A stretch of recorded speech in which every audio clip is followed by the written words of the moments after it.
बिस्मिल्लाहिर्रहमानिर्रहीम, अस्सलामुअलैकुम। Welcome to my channel. आज की वीडियो में हम ग्रेड 4 इंग्लिश बुक का यूनिट नंबर 5 पढ़ेंगे। Unit number 5, thank you lord. Thank you, शुक्रिया।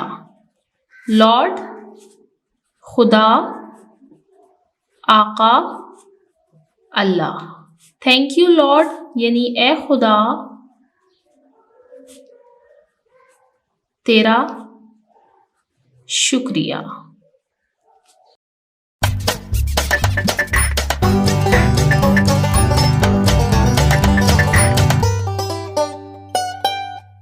इस पेज पर नीचे जो पिक्चर आपको शो की गई है आप देख सकते हैं, हर तरफ ग्रीनरी है। आपको मेडोज दिख रहे हैं, यहाँ पर ट्री है, फ्लावर्स हैं, बटरफ्लाई है, क्लाउड्स हैं, रेनबो देख सकते हैं आप। यहाँ पर आपको बर्ड्स भी दिख रही हैं। अब चलते हैं नेक्स्ट पेज, पेज नंबर 46 की तरफ और इसको स्टार्ट करते हैं। गेटिंग स्टार्टेड शुरू करते हैं। लुक एट द पिक्चर, तस्वीर को देखें, एंड टेल और बताइए व्हाट इज हैपनिंग कि क्या हो रहा है। आप देख सकते हैं आपको एक पिक्चर दी गई है, इस पिक्चर को देखिए और बताइए कि इसमें क्या हो रहा है। यहाँ पर ट्रीज हैं, ये एक पर्सन है जिसके हाथ में एक्स यानी कुल्हाड़ी है और ये इस दरख्त को काट रहा है। दरख्त कह रहा है प्लीज डोंट किल मी, मुझे मत मारिए। आई गिव यू ऑक्सीजन, मैं आपको ऑक्सीजन देता हूँ, एंड शेल्टर और आपको पनाह देता हूँ। ये इंसानों के लिए भी पनाह है और आप देख सकते हैं कि ये जानवरों के लिए पनाह है, ये जानवरों का घर है। दरख्त के काटने से जानवरों के घर हम ख़त्म कर देते हैं, इस वजह से वो एक्सटिंक्ट हो जाते हैं, मादूम हो जाते हैं। दुनिया में ऐसे कई सारे एनिमल्स हैं जो कि एक्सटिंक्ट हो चुके हैं सिर्फ इस रीज़न की वजह से कि हमने दरख्त काट दिए हैं। ये पिक्चर शो कर रहा है डिफॉरेस्टेशन को। डिफॉरेस्टेशन कहते हैं cutting down a lot of trees in an area, यानी किसी ख़ास इलाक़े में, किसी ख़ास एरिया में बहुत सारे दरख्त काटना। आप देख सकते हैं ये डिफॉरेस्टेशन, मैंने इसलिए क्यों इसको टाइटल दिया है क्योंकि ये कोई एक दरख्त नहीं काट रहा बल्कि इसने पहले भी काफ़ी सारे दरख्त काटे हैं और अब ये और मज़ीद दरख्त काट रहा है। एक दरख्त काटना कोई अपनी ज़रूरत के लिए काट सकता है, वो बात अलग है, लेकिन एक ख़ास जगह में बहुत सारे दरख्तों को काट देना, इसको कहते हैं डिफॉरेस्टेशन। और डिफॉरेस्टेशन हमारे अर्थ के लिए बिल्कुल भी बेनिफिशियल नहीं है। नीचे चलते हैं लेट्स टॉक के पोर्शन में और इस पिक्चर से मुतल्लिक मज़ीद कुछ चीज़ें पढ़ते हैं। लेट्स टॉक, आइए बात करें। अ man is cutting a tree, आप पिक्चर में देख सकते हैं that a man is cutting a tree, कि एक आदमी दरख्त काट रहा है। Is it a rightful act, क्या ये ठीक काम है? राइटफुल यानी सही काम है। इसका आंसर मैं आपको यहीं पर लिख देती हूँ। A man is cutting a tree, is it a rightful act? No. Cutting down tree is not a rightful act. It causes global warming and affect the air we breathe. No, cutting down tree is not a rightful act, दरख्त काटना एक अच्छा अमल नहीं है। It causes, ये वजह बनता है of global warming. Global warming कहते हैं आलमी सतह पर दुनिया का दर्जे हरारत बढ़ना, यानी इस अर्थ का एक ख़ास टेम्परेचर है जिसकी वजह से यहाँ पर हम सब इंसान रहते हैं, जानवर रहते हैं, हमारा एक ख़ास इकोसिस्टम बना हुआ है। आप जानते होंगे कि पूरे प्लैनेट में सिर्फ अर्थ एक वाहिद सियारा है जिस पर ज़िंदगी मौजूद है। ज़िंदगी क्यों मौजूद है? इस टेम्परेचर की वजह से कि यहाँ का टेम्परेचर मॉडरेट है, इंसान के रहने के काबिल है। दरख्त काटने से ग्लोबल वार्मिंग यानी जो टेम्परेचर इंसानों के रहने के लिए मॉडरेट है वो आहिस्ता आहिस्ता मज़ीद बढ़ता जा रहा है।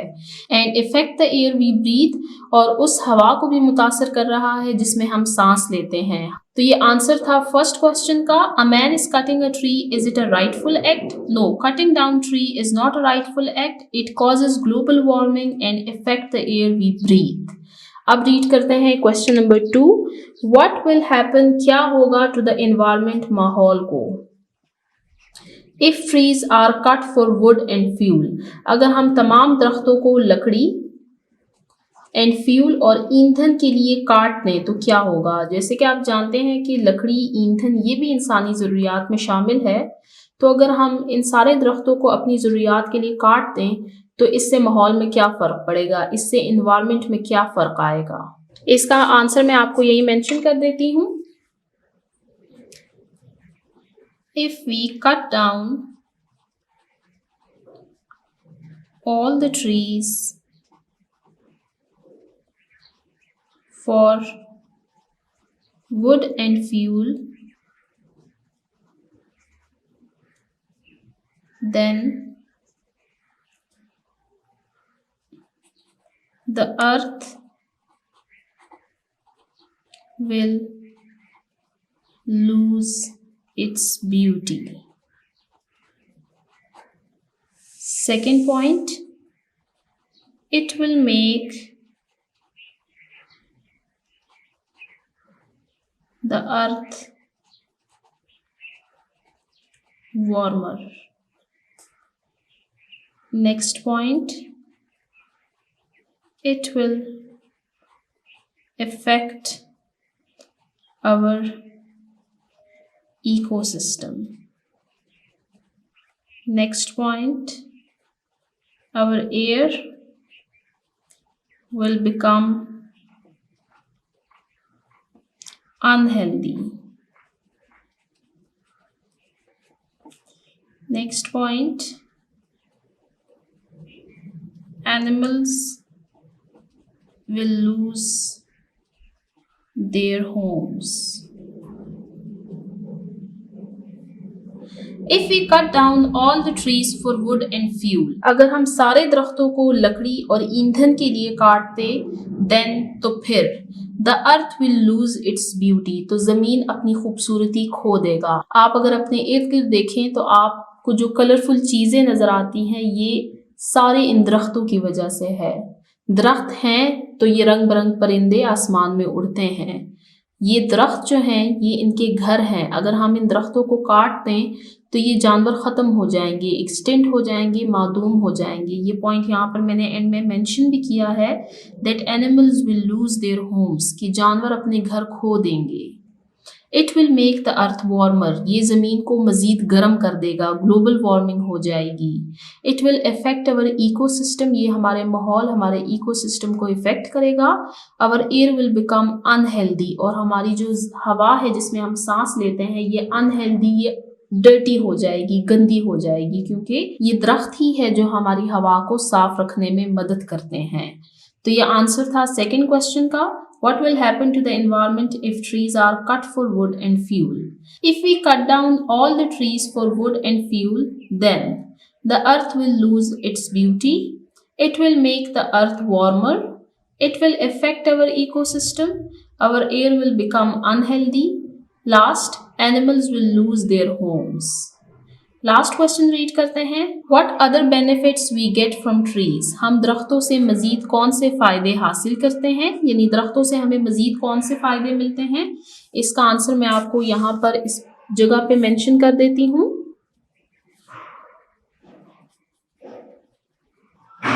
Trees gives us oxygen.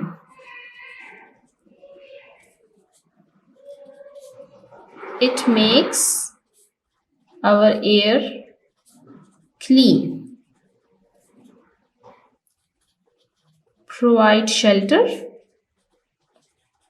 पनाह देता है to humans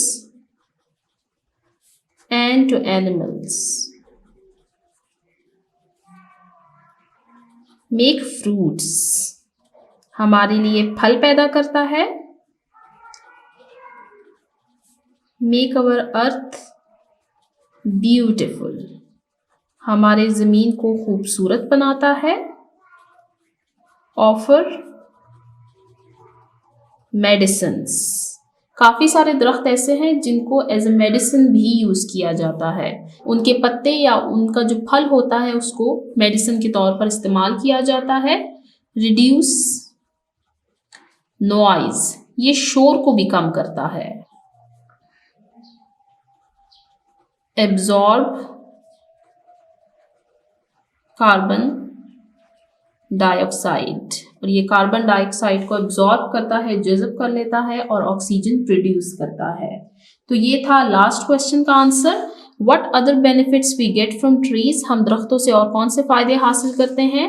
trees gives us oxygen, दरख्त हमें ऑक्सीजन मुहैया करता है. It makes our air clean, ये हमारे हवा को साफ रखता है. प्रोवाइड शेल्टर, ये पनाह देता है to humans and animals. Make fruits, ये हमारे लिए फल पैदा करता है. मेक अवर अर्थ ब्यूटिफुल, हमारी ज़मीन को खूबसूरत बनाता है. ऑफर मेडिसिन्स, कुछ दरख्त उनके पत्ते या उनके फल बतौर दवाई भी इस्तेमाल किए जाते हैं. रिड्यूस नॉइस, शोर को कम करते हैं. एब्जॉर्ब कार्बन डाइऑक्साइड, और कार्बन डाइऑक्साइड को एब्जॉर्ब यानी जज़ब कर लेते हैं. तो इस पेज नंबर 46 पर आपने देखा कि हमने डिफॉरेस्टेशन के बारे में पढ़ा और इसके नुकसानात हमने देखे कि डिफॉरेस्टेशन से हमारी अर्थ कैसे इफेक्ट हो रही है. अब चलते हैं नेक्स्ट पेज नंबर 47 पर. पेज नंबर 47 पर एक पोएम है, थैंक यू लॉर्ड. ए खुदा तेरा शुक्रिया. ये पोएम, इनकी पोइट का नाम है मैरी फेयरचाइल्ड. ये एक लेडी हैं.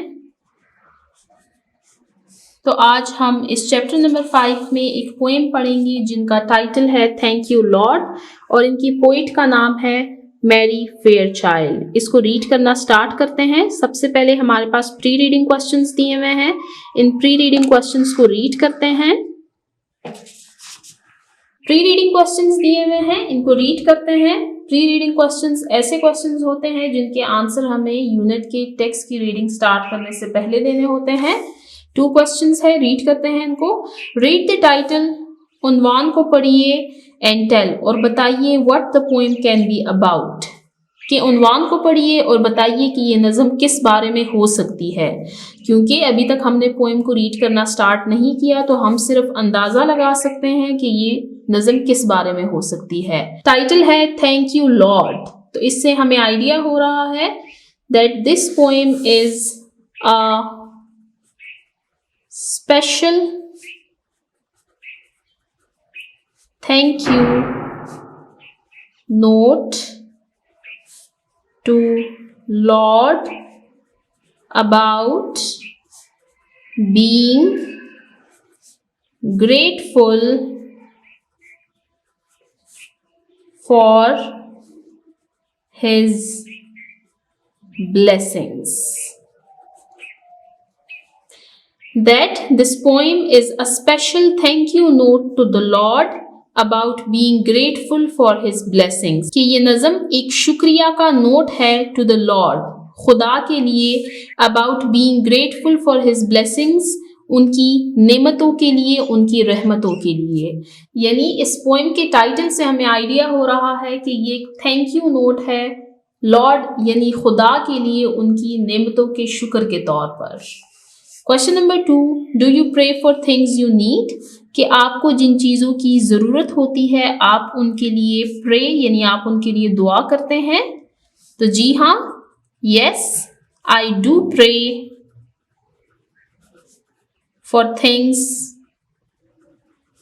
आई नीड, कि मैं उन चीज़ों के लिए दुआ करती हूँ जिनकी मुझे ज़रूरत होती है. और मुसलमान होने की हैसियत से अल्लाह ताला हमसे कहते हैं कि आप जितने यकीन, जितने भरोसे से हम मुझसे कोई चीज़ मांगेंगे तो मैं वो आपको ज़रूर अता करूँगा। यहाँ पर हमारे प्री रीडिंग क्वेश्चंस एंड होते हैं। अब पोइम की तरफ चलते हैं। पोइम का नेम है थैंक यू लॉर्ड। पोइट का नेम है मैरी फेयरचाइल्ड। आप देख सकते हैं इस पोइम में टोटल 4 स्टैंजाज हैं, यानी 4 बंद दिए गए हैं। हम 1 बाय 1 इनको रीड करना स्टार्ट करते हैं। फर्स्ट, लॉर्ड, ए खुदा, इन द मॉर्निंग, सुबह से, आई स्टार्ट ईच डे, मैं हर दिन का आगाज सुबह से करती हूँ। इन द मॉर्निंग, सुबह से। बाय टेकिंग अ मूवमेंट, मैं एक लम्हा लेती हूँ। टू बो, झुकने के लिए।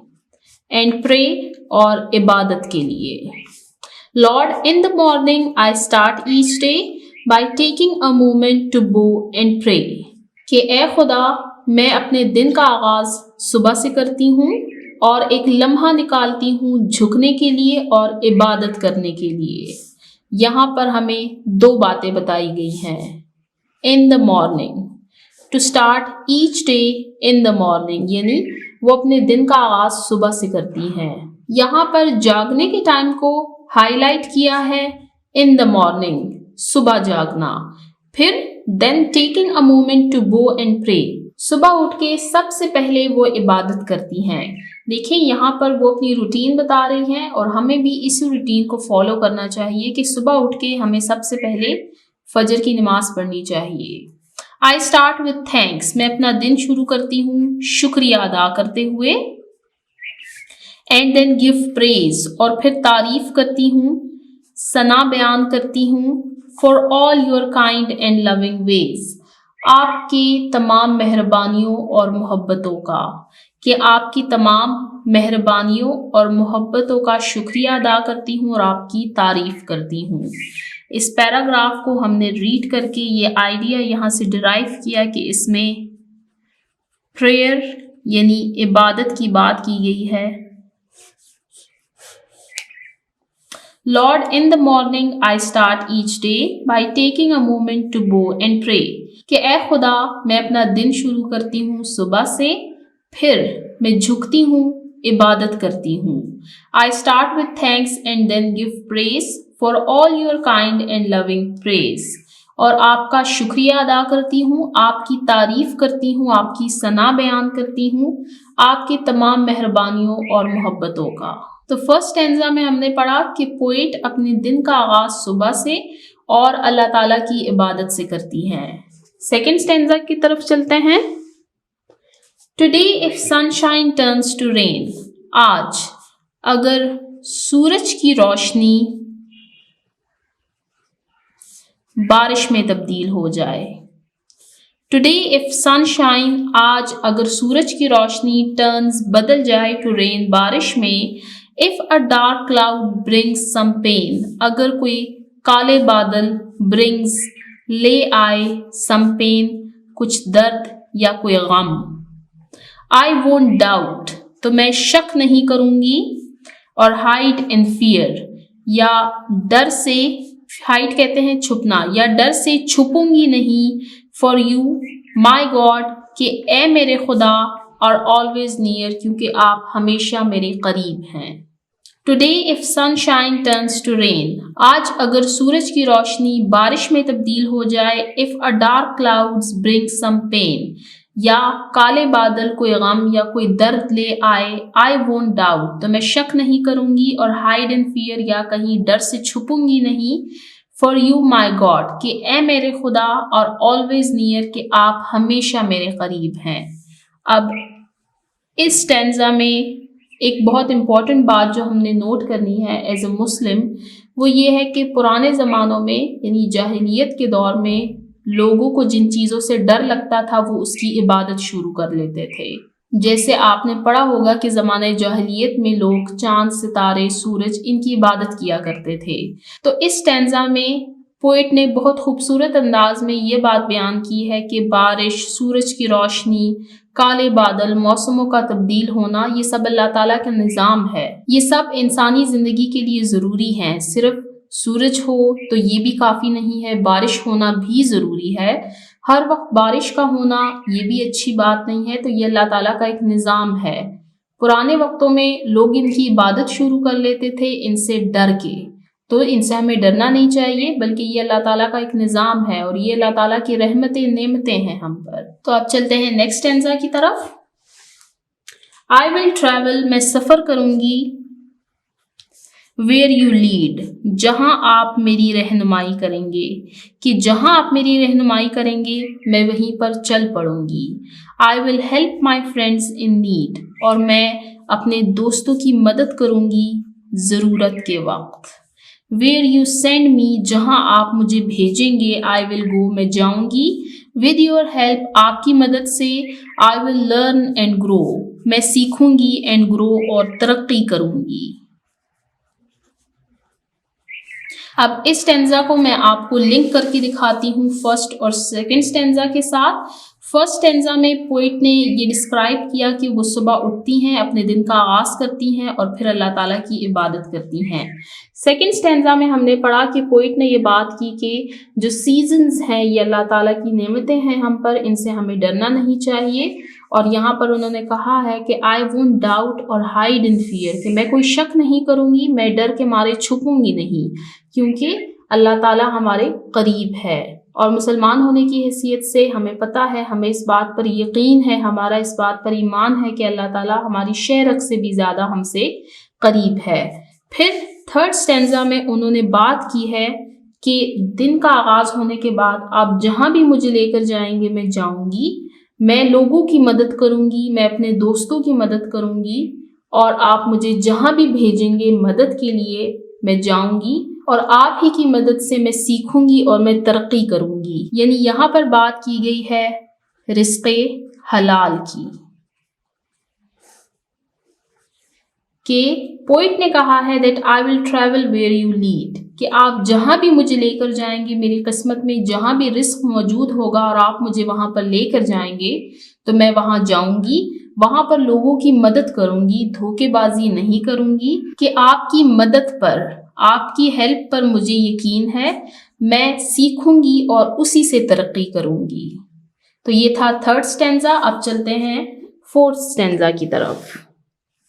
Hold my family in your hands, कि मेरे ख़ानदान को अपनी हिफाजत में ले लें। ख़ानदान, फैमिली, होल्ड, हिफाजत में लेना, पनाह में लेना। As we followed your commands, क्योंकि हम आप ही के अहकामात मानते हैं। देखें, थर्ड स्टेंजा में हमने पढ़ा था कि अल्लाह ताला ने हमें रिज़्क़ हलाल के जो तरीक़े बताए हैं, पोइट उसी को फॉलो कर रही है। तो यहाँ पर पोइट ने लिखा है that as we followed your commands, के हम आप ही के अहकामात मानते हैं, तो आप मेरे ख़ानदान को अपनी हिफाजत अपने पनाह में ले लीजिए। And I will keep you close in sight, और मैं आप पर नज़र रखूँगी। यानी यहाँ पर अल्लाह ताला से इस बात की उम्मीद की गई है कि मेरे जहन में ये बात होगी कि आप मेरी और मेरे ख़ानदान वालों को अपनी हिफाजत अपनी पनाह में रखेंगे। Until I crawl in bed tonight, तब तक जब तक कि मैं वापस रात को अपने बिस्तर तक ना आ जाऊँ। तो यहाँ पर इस पैराग्राफ में अल्लाह ताला से उम्मीद की गई है कि जब हम आपके अहकामात को, आपके कमांड्स को फॉलो करते हैं, तो इसके बदले में हम ये उम्मीद रखते हैं कि आप हमारे और हमारे ख़ानदान वालों को अपनी हिफाजत में रखेंगे। यहाँ पर आपने देखा कि पोएम स्टार्ट हुई थी मॉर्निंग से और ख़त्म हुई Until I crawl in bed tonight, रात तक। यानी इसमें पोइट ने अपने पूरे दिन का मंजर बयान किया है। लास्ट स्टेंजा को फिर से रीड करते हैं। Hold my family in your hands, मेरे ख़ानदान को अपनी हिफाजत अपने पनाह में ले लीजिए। As we followed your commands, जैसे हम आपके अहकामात की पैरवी करते हैं।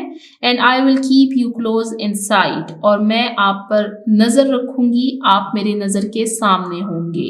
Until I crawl in bed tonight, तब तक जब तक कि मैं वापस अपने बिस्तर पर रेंगते हुए ना चली जाऊँ। तो आपने देखा कि ये एक बहुत खूबसूरत पोइम थी जिनकी पोइट का नाम है मैरी फेयरचाइल्ड। इस पोएम में उन्होंने बहुत खूबसूरत अंदाज में अल्लाह ताला का शुक्र अदा किया है और अल्लाह ताला पर उम्मीद, ईमान, यकीन और भरोसे के साथ अपनी किस्मत में खुशहाली, रिज़्क़ हलाल और घरेलू खुशहाली की बात की है। अपने और अपने घर वालों की हिफाजत की इल्तिजा की है। अल्लाह ही वो ज़ात है जो कादिर है, हकीम है, रहीम है, अता करने वाला है। तो हमें अल्लाह ताला से ही यकीन के साथ अपनी दुआ करनी चाहिए, क्योंकि वही ज़ात है जो हमारी दुआओं पर कुन कहने की ताकत रखता है। अब इस पोएम को एक दफ़ा फिर से रीड करते हैं। Thank you Lord. Lord, in the morning I start each day by taking a moment to bow and pray. I start with thanks and then give praise for all your kind and loving ways. Today, if sunshine turns to rain, if a dark cloud brings some pain, I won't doubt or hide in fear, for you, my God, are always near. I will travel where you lead. I will help my friends in need. Where you send me, I will go. With your help, I'll learn and grow. Hold my family in your hands as we followed your commands, and I will keep you close in sight until I crawl in bed tonight. तो ये poem थी thank you Lord. इनकी poet का नाम है Mary Fairchild. हमारा wild reading का question रह गया है, उसको रीड करते हैं। How does the poet start her day? शायर अपने दिन का आगाज कैसे करती हैं? The poet starts her day by taking a moment to bow and pray। कि शायरा अपने दिन का आगाज करती हैं लम्हा निकाल कर, कुछ वक्त निकाल कर झुकने के लिए और इबादत के लिए, यानी वो अपने दिन का आगाज इबादत से करती हैं। पोस्ट रीडिंग क्वेश्चंस को स्टार्ट करने से पहले हम इस पोएम में मजीद कुछ चीजें देखेंगे। फर्स्ट हम देखेंगे साइलेंट लेटर्स। क्या इस पोएम में कोई ऐसा वर्ड आया है जिसमें साइलेंट लेटर आया हो? जी हाँ, बिल्कुल। I won't doubt. डाउट शक करना, इसमें बी साइलेंट है, ये साइलेंट लेटर है। इसके अलावा आज हमने एक और चीज पढ़ी जो कि थी आई विल। ये कॉन्ट्रैक्शंस हैं। कॉन्ट्रैक्शंस के बारे में हम ग्रेड 3 में काफ़ी डिटेल से पढ़ चुके हैं। आपको ग्रेड 3 इंग्लिश बुक की कंप्लीट प्लेलिस्ट नीचे डिस्क्रिप्शन में मिल जाएगी। आप वहां से उसको विजिट करें और वहां से कॉन्ट्रैक्शंस पर जो वीडियोस हैं उसको देखें और दोबारा से इस टॉपिक को रिवाइज करें। राइमिंग वर्ड्स नेक्स्ट टॉपिक है हमारा राइमिंग वर्ड्स पर। राइमिंग वर्ड्स किन अल्फाज को कहते हैं? To or more words that have the same or similar ending sound. दो या दो से ज्यादा ऐसे अल्फाज जिनके आखिरी हुरूफ की आवाज या तो एक जैसी हो या मिलती जुलती हो। इस पोएम में अब हम देखेंगे कि हमारे पास राइमिंग वर्ड्स मौजूद हैं या नहीं। इसके लिए हम लास्ट वर्ड्स को देखेंगे। डे एंड प्रे, ये है राइमिंग वर्ड। प्रेज, वेज, आप देख सकते हैं इनकी साउंड सेम है, सिमिलर साउंड है इनकी एंडिंग, तो ये राइमिंग वर्ड्स है। Day, pray, praise, ways, rain, pain, fear, near, lead, need, go, grow, hands, commands, sight, tonight. तो ये थे राइमिंग वर्ड्स। आपने इस पोएम को रीड करने के बाद अपनी नोटबुक में इन राइमिंग वर्ड्स को लिखना है। आप हेडिंग दें अपनी नोटबुक में राइमिंग वर्ड्स की, उसके बाद उसकी डेफिनेशन लिखें। That rhyming words are two or more words that have the same or similar ending sound. मैं आपको यहाँ पर ये लिख भी देती हूँ। Rhyming words are two or more words that have the same or similar ending sound. और उसके बाद आप राइमिंग वर्ड्स लिखना स्टार्ट करें, जैसे कि day and pray, praise, ways, और इसी तरह से सारे राइमिंग वर्ड्स आप लिखते जाएं। तो यहाँ पर हमारा थैंक यू लॉर्ड का जो पोएम है ये एंड होती है, जिनके पोइट का नाम है मैरी फेयरचाइल्ड। हमने इसको रीड किया, इसकी ट्रांसलेशन देखी, इसकी कंप्रहेंशन देखी, इसको हमने मजीद एनालाइज किया, इससे साइलेंट वर्ड्स निकाले, कॉन्ट्रैक्शंस देखे और राइमिंग वर्ड्स देखे। अब चलते हैं पोस्ट रीडिंग क्वेश्चंस की तरफ। पोस्ट रीडिंग क्वेश्चंस ऐसे क्वेश्चंस होते हैं जिनके आंसर हमें यूनिट के टेक्स्ट की रीडिंग के बाद देने होते हैं। 2 क्वेश्चंस दिए हुए हैं, इनको रीड करते हैं। How should we help our friends, हमें अपने दोस्तों की मदद कैसे करनी चाहिए। Question number 2, why do we thank Allah सुब्हानो ताला, हम अल्लाह सुब्हानो ताला का शुक्रिया क्यों अदा करते हैं। थैंक शुक्र, कि हम अल्लाह ताला सुब्हानो ताला का शुक्र क्यों अदा करते हैं। अब इन क्वेश्चंस के आंसर्स को रीड करते हैं। Unit number 5, thank you lord, post reading questions. How should we help our friends, हम अपने दोस्तों की मदद कैसे कर सकते हैं। वी कैन हेल्प, हम मदद कर सकते हैं अवर फ्रेंड्स, अपने दोस्तों की, बाय फॉलोइंग सिंपल वेज, इन सादा तरीकों से। First, being kind to them, उनसे रहमदिली से पेश आकर। Second, helping them with their homework, उनके होमवर्क में मदद करके। शेयरिंग टॉयज विद देम, उनके साथ अपने खिलौने बांटकर। We can help our friends by following simple ways, हम इन सादा तरीकों को अपनाकर अपने दोस्तों की मदद कर सकते हैं। First, being kind to them, उनसे रहमदिली से पेश आकर। Second, helping them with their homework, उनके होमवर्क में हेल्प करके। And last, sharing toys with them, उनके साथ अपने खिलौने बांटकर, यानी उनके साथ मिलजुल कर खेलने से। इनके अलावा भी और कई तरीके हो सकते हैं। आप मुझे कमेंट सेक्शन में बताएं कि आप अपने फ्रेंड्स की हेल्प कैसे करते हैं। Question number 2, why do we thank Allah सुब्हानो ताला, हम अल्लाह ताला को शुक्र क्यों अदा करते हैं। वी थैंक अल्लाह सुब्हानो ताला, हम अल्लाह ताला का शुक्र अदा करते हैं बिकॉज, क्योंकि। ही गिव्स, वो हमें देता है। मैनी गुड थिंग्स, बहुत सारी अच्छी चीजें। लाइक फैमिली, जैसे कि हमारा खानदान। फ्रेंड्स, जैसे कि हमारे दोस्त। फूड, जैसे कि खाना यानी रिज़्क। एंड अ हैप्पी लाइफ, और एक खुशहाल जिंदगी। Allah takes care of us, Allah हमारा ख्याल रखते हैं। So we say thank you, तो हम उनको शुक्रिया अदा करते हैं। इन अवर प्रेयर्स, अपनी इबादत में। टू शो, ताकि हम दिखाएं। ग्रेटिट्यूड, शुक्रगुजारी। एंड लव, और अपनी मोहब्बत। Allah takes care of us, so we say thank you in our prayers to show gratitude and love.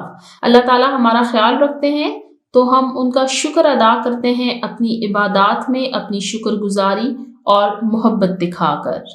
We thank Allah subhanahu wa ta'ala because He gives us many good things like family, friends, food and a happy life.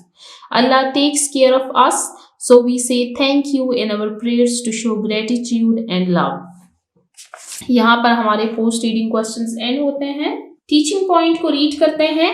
Model the poem by reading with correct pronunciation and intonation. बच्चों को ये poem thank you Lord, जिनकी poet का नाम है Mary Fairchild, ये सही pronunciation यानी सही तलफ़्फ़ुज़ और आवाज़ के उतार चढ़ाव के साथ पढ़ाएं।